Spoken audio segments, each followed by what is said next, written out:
نحمدہ و نصلی علی رسولہ الکریم، اما بعد۔ آج آپ حضرات کے سامنے آج کے درس میں مکی اور مدنی صورتوں کی کچھ خصوصیات بیان کریں گے اور مختلف مواقع پر جو آپ صلی اللہ علیہ وسلم پر قرآن نازل ہوا ان مواقع کو کیا کہا جاتا ہے اس پر آپ حضرات کے سامنے بات ہوگی۔ سب سے پہلے تو مکی اور مدنی آیتوں کی اور صورتوں کی خصوصیات بیان کر لیتے ہیں۔ جو آیتیں اور صورتیں مکہ مکرمہ میں نازل ہوئیں ان میں زیادہ تر اعتقادی مسائل، توحید و رسالت، جزا و سزا، اہل جنت کے احوال، اللہ تعالیٰ کی عظمت اور ہیبت، اس کا قہر و عذاب اور اہل جہنم کے احوال بیان کیے گئے ہیں۔ مکی صورتوں میں عبرت و نصیحت کے انداز میں بار بار اللہ تعالیٰ، اس کے پیغمبر اور یوم آخرت پر ایمان لانے کے حکم کے ساتھ ساتھ لوگوں کو اس بات پر آمادہ کیا گیا ہے کہ وہ غور و فکر اور اپنی عقل و بصیرت سے کام لے کر حق کو پہچانیں اور حق کو قبول کریں، اور اس کے ساتھ ہی بت پرستی کی مذمت اور توحید باری تعالیٰ کی ثبوت میں دلائل ایسے عبرت آموز اور آسان پیرائے میں بیان کیے گئے ہیں کہ ایک معمولی عقل رکھنے والا انسان بھی یہ بات بآسانی سمجھ سکتا ہے کہ اپنے ہاتھوں سے تراشے ہوئے بتوں کو، پتھروں کو معبود بنانا یہ کتنی بڑی حماقت کی بات ہے۔ اہل مکہ اپنی فصاحت و بلاغت اور اپنی شاعری پر اس قدر نازاں تھے کہ انہوں نے بیت اللہ کی دیواروں پر اپنے قصائد حل من مبارزن، کہ ہے کوئی مقابلہ کرنے والا، کے اعلانات لٹکا رکھے تھے۔ اس لیے اللہ تعالی نے جو مکہ میں جو صورتیں یا جو آیتیں نازل فرمائی ہیں ان آیات میں تشبیہات، استعارات اور تمثیلوں کے ساتھ ساتھ ایسے اچھوتے الفاظ کا انتخاب کیا ہے اور ایسا منفرد اور عمدہ انداز تعبیر اختیار فرمایا کہ عرب کے وہ نامور فصحاء، وہ بلغاء، وہ خطباء، وہ شعراء جو فصاحت و بلاغت اور خطابت و شاعری میں کسی کو اپنا ثانی نہیں سمجھتے تھے، وہ اس کلام ربانی کے مقابلے میں ایک چھوٹی سی صورت لانے سے بھی عاجز ہو گئے۔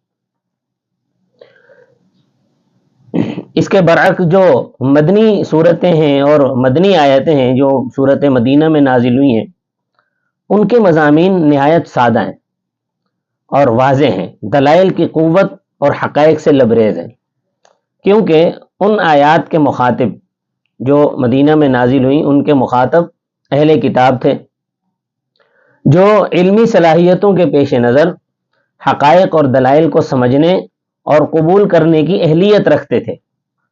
ان لوگوں کے حسد و عناد، غرور و تکبر اور حق کو چھپانے اور اللہ تعالیٰ کی آیتوں میں تحریف کرنے جیسے عیوب اور بیماریوں کو مدنی آیتوں میں نہایت نمایاں طور پر بیان کیا گیا۔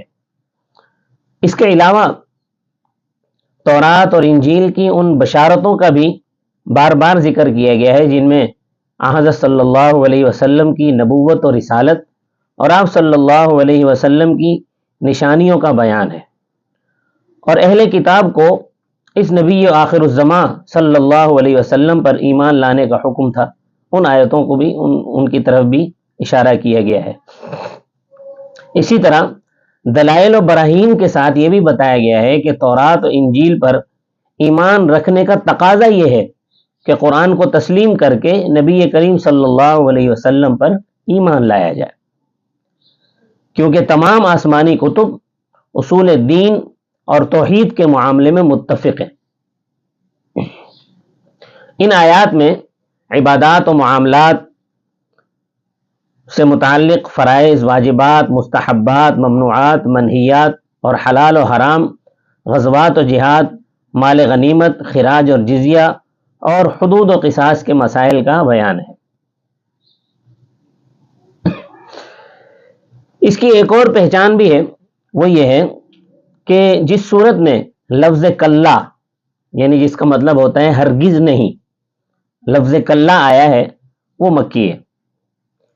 تو یہ لفظ 15 صورتوں میں 33 مرتبہ آیا ہے. اور جن صورتوں میں جہاد کی اجازت یا جہاد کے احکام مذکور ہیں وہ تمام صورتیں مدنی ہیں. مکی جو آیتیں ہیں اور مکی صورتیں ہیں وہ عموماً چھوٹی اور مختصر ہیں. مدنی آیتیں اور مدنی صورتیں یہ عموماً طویل اور مفصل ہیں. قرآن کریم کی بہت ساری آیتیں جو حضور اکرم صلی اللہ علیہ وسلم پر مختلف حالات میں نازل ہوئیں، ان آیتوں کے مختلف نام ہیں.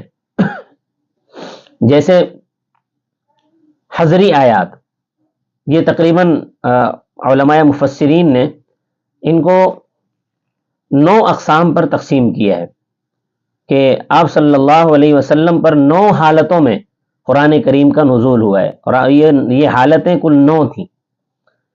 ان میں سے پہلی حالت ہے جو آپ صلی اللہ علیہ وسلم پر قرآن نازل ہوا، حضری آیات ان کو کہا جاتا ہے.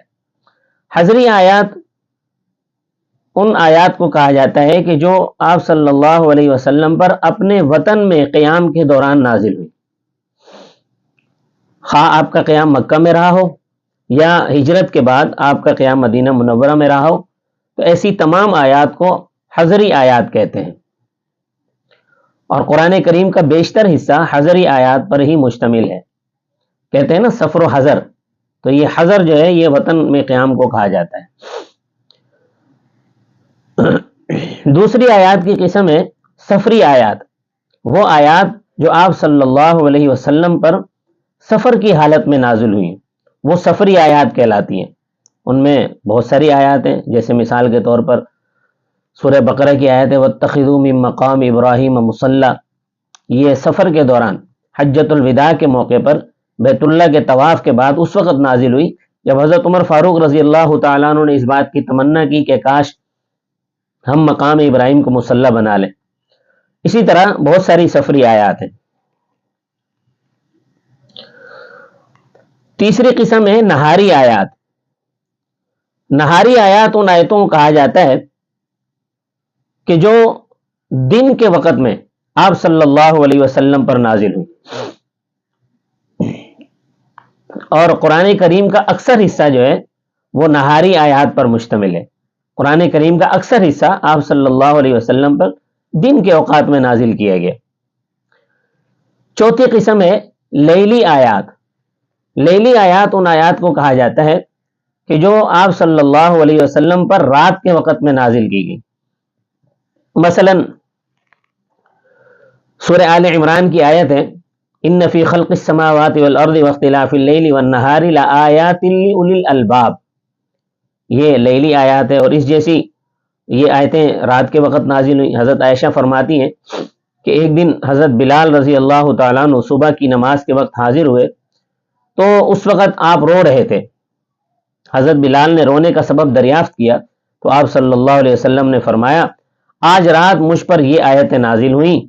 پھر فرمایا افسوس ہے اس شخص پر جو ان آیتوں کو پڑھے اور پھر ان پر غور نہ کرے. اسی طرح بہت ساری آیتیں ہیں جو حضور اکرم صلی اللہ علیہ وسلم پر رات کے وقت نازل ہوئی. سورہ انعام، یہ پوری سورت مکہ مکرمہ میں رات کے وقت نازل ہوئی.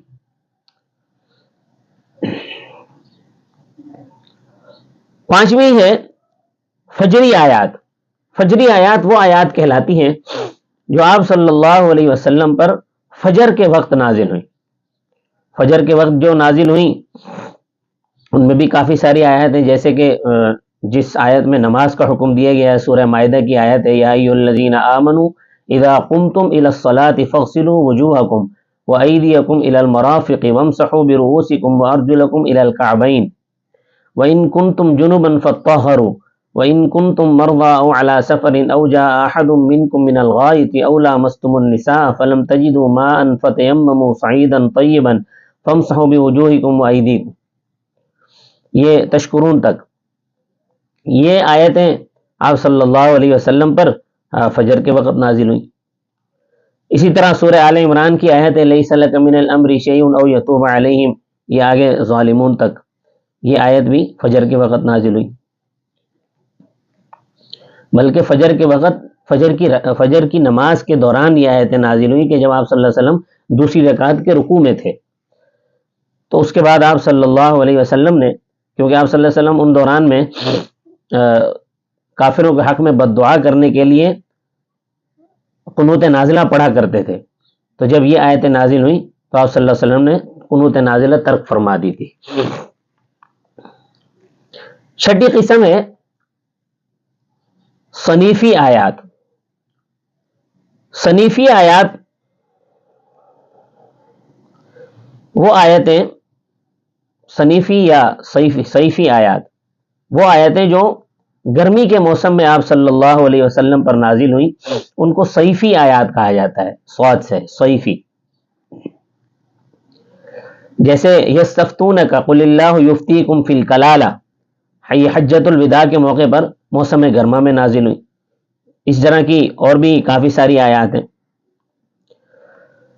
اس کے بعد ساتویں قسم ہے شتائی آیات، وہ آیتیں جو آپ صلی اللہ علیہ وسلم پر سردی کے موسم میں نازل ہوئی، موسم سرما میں، ان کو شتائی آیات کہا جاتا ہے۔ جیسا کہ سورہ نور کی آیات ہیں، دو آیتیں، ان الذین جاؤوا بالافک عصبۃ منکم لا تحسبوه شرا لکم بل هو خیر لکم لکل امرئ منہم ما اکتسب من الاثم، یہ آگے رزق کریم تک یہ دو آیتیں ہیں۔ یہ دو آیتیں حضرت عائشہ صدیقہ فرماتی ہیں کہ یہ دو آیتیں حضور اکرم صلی اللہ علیہ وسلم پر نہایت ہی سردی کے دنوں میں نازل ہوئی۔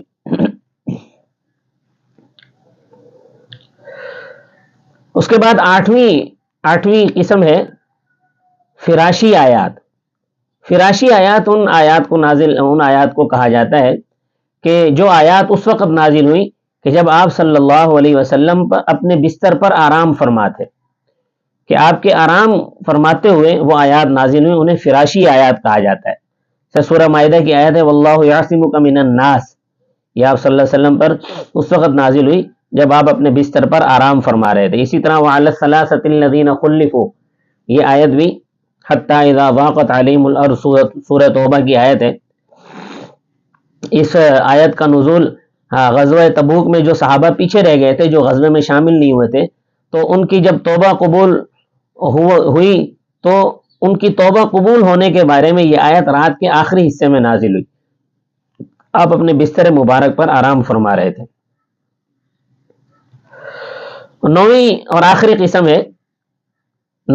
ہے سماوی آیات، وہ آیتیں جو آسمان پر نازل ہوئیں، جیسا کہ سورہ بقرہ کا آخری رکوع ہے آمن الرسول سے لے کر آخر تک، یہ آسمان پر نازل ہوا۔ اور 10ویں قسم ہے، ایک 10ویں قسم بھی ہے جس کو فضائی آیات کہا جاتا ہے۔ میں نے سماوی اور فضائی کو تقریباً ایک میں شمار کر دیا، لیکن ایک 10ویں قسم فضائی آیات ہے۔ فضائی آیات ان آیات کو کہا جاتا ہے کہ جو نہ آسمان پر نازل ہوئی ہوں اور نہ زمین پر نازل ہوئی ہوں، بلکہ دونوں کے درمیان میں فضا میں نازل ہوئی۔ جب آپ صلی اللہ علیہ وسلم معراج کے سفر پر تشریف لے گئے تھے تو ان دوران میں بھی کچھ آیتیں نازل ہوئی تھی۔ ان میں سے سورۃ الصافات کی آیت ہے وما منا الا له مقام معلوم وانا لنحن الصافون وانا لنحن المسبحون، یہ آیت آپ صلی اللہ علیہ وسلم کے زمین و آسمان کے درمیان فضا میں نازل ہوئی تھی۔ اسی طرح ایک اور آیت سورہ زخرف کی ہے وَاسْأَلْ مَنْ أَرْسَلْنَا مِنْ قَبْلِكَ مِنْ رُسُلِنَا، یہ بھی شب معراج میں زمین و آسمان کے درمیان فضا میں آپ صلی اللہ علیہ وسلم پر نازل ہوئی تھی۔ اس کے بعد مدنی اور مکی صورتیں کل کتنی تعداد ہے ان کی؟ تو جو مدنی صورتیں ہیں وہ کل 26 ہیں، اور جو مکی صورتیں ہیں وہ کل 87 ہیں۔ 87 مکی صورتیں ہیں اور 26 مدنی صورتیں ہیں، تو یہ کل ملا کے ہوگی 114 صورتیں۔ تو قرآن کی کل 114 صورتیں ہیں۔ اب بات کرتے ہیں کہ نصف اور تہائی قرآن کہاں تک ہوتا ہے۔ حجاج کے زمانے میں، حجاج بن یوسف کے زمانے میں، چونکہ اس نے قرآن پر اعراب لگوائے تھے، حجاج کے زمانے میں حروف کی گنتی کے اعتبار سے نصف قرآن سورہ کہف کی 19ویں آیت وَكَذَلِكَ بَعَثْنَاهُمْ لِيَتَسَاءَلُوا بَيْنَهُمْ، اس کے آگے ایک لفظ ہے وَلْيَتَلَطَّفْ، وَلْيَتَلَطَّفْ کی جو فا ہے یہاں پر آدھا قرآن حروف کے اعتبار سے مکمل ہو جاتا ہے. یہ ایک قول ہے. اور دوسرا ایک قول اور بھی ہے اس کے بارے میں کہ سورہ کہف کی ہی آیت لَقَدْ جِئْتَ شَيْئًا نُكْرًا میں جو لفظ نون ہے یہاں پر قرآن کریم حروف کے اعتبار سے آدھا مکمل ہوتا ہے. اسی طرح حجاج کے زمانے میں حروف کے اعتبار سے تہائی قرآن سورہ توبہ کی 100ویں آیت والسابقون الاولون من المہاجرین کے سرے پر ہوتا ہے، اور دوسرا تہائی حصہ سورۃ الشعراء کی 100ویں آیت فما لنا من شافعین کے سرے پر یا 101ویں آیت ولا صدیق حمیم کے سرے پر ہوتا ہے. اور کلمات کی تعداد کے اعتبار سے، یہ تو تھا نا حروف کی تعداد کے اعتبار سے، جو کلمات کی تعداد کے اعتبار سے سورہ حج کی 20ویں آیت یسحر بہ ما فی بطونہم والجلود میں لفظ الجلود پر آدھا قرآن مکمل ہو جاتا ہے. اور آیات کے اعتبار سے سورۃ الشعراء کی 45ویں آیت فَإِذَا هِيَ تَلْقَفُ مَا يَأْفِكُونَ لفظ یأفکون پر نصف آیتیں مکمل ہو جاتی ہیں، قرآن کی آدھی آیتیں یہاں مکمل ہو رہی ہیں. اور صورتوں کی تعداد کے اعتبار سے سورہ حدید پر آدھی صورتیں پوری ہو جاتی ہیں، اس کے بعد باقی آدھی صورتیں. اس کے بعد قرآن کریم کے حروف کی تعداد کے اعتبار سے بھی 7 حصے ہیں. یہ ایک بڑی لمبی بحث ہے.